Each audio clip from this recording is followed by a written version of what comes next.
Hey everyone, welcome once more to my documentary. Let's go on a tour to Debundscha, located in Limbe. It started off as a journey headed to Debundscha. This is the road which leads to Debundscha. Passing through the road which leads to the Game, it's a long journey from here. We arrived at Batoke toll gate to get another car, taking us directly to Debundscha. And before you get to Debundscha, you need to pass through the toll gate entry. Not long we arrived at destination. Welcome to Debundscha, the land of perpetual rain, or the wettest place in Africa. Often ranked among the top 10 wettest places globally, an annual average rainfall here exceeds 10,000 millimeters.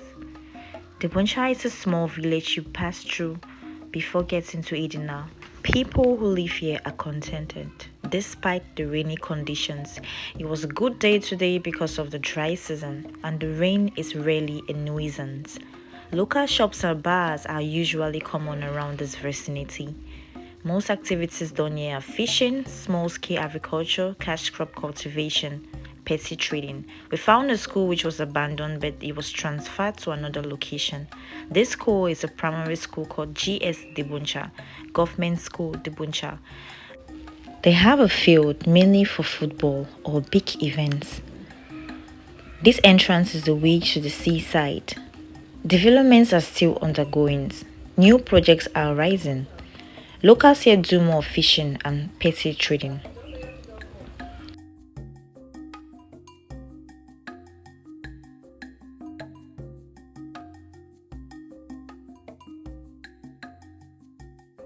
This is the gateway to the sea.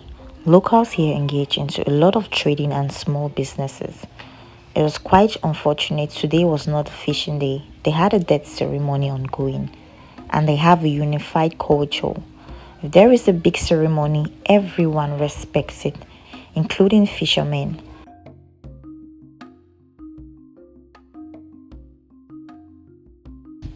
This is an overview of how Debundscha looks like from the seaside. The building at the side which looks destroyed was once a church, but as the years goes by, it was destroyed.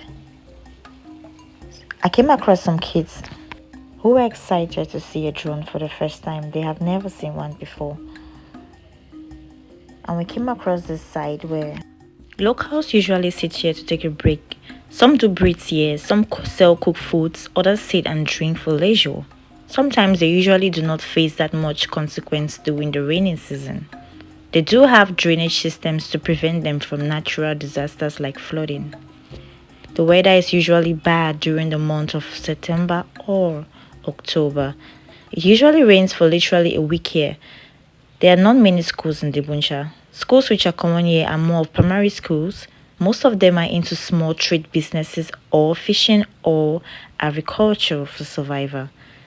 Today was a busy day for Debundscha. They had a death ceremony ongoing. Everywhere was scanty. Most of them were preparing to go for burial.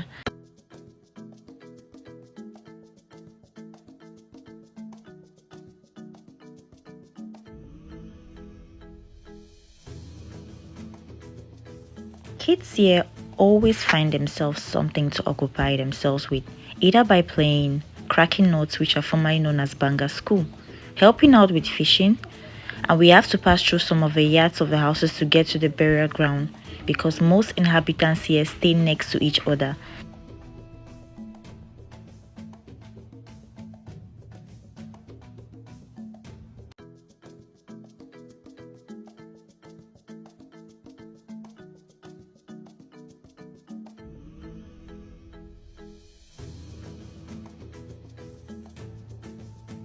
We arrived at the burial ground. Chairs were set while others were still on their way coming. Some cooking, others seated waiting for the ceremony to begin.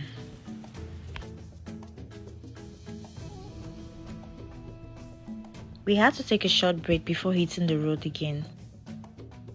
Another phrase of this scam right here is a general tap everyone fetches water from. Over here is the Debundscha main office where most people work at the CDC, formerly known as Cameroon Development Corporation, work in those offices.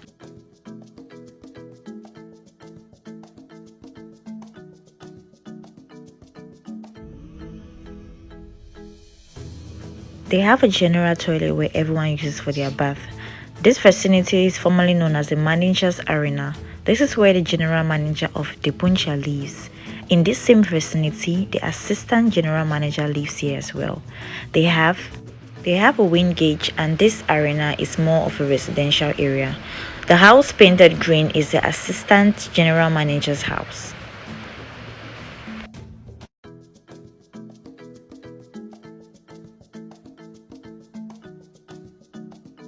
The managers here get to enjoy the seaside view alongside their compounds surrounded with multiple species of fruits like nuts, formerly known as bangosku, apples, guavas, and many more.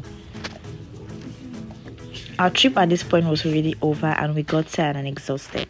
Thank you for joining us on this trip. See you again on our next trip. Goodbye.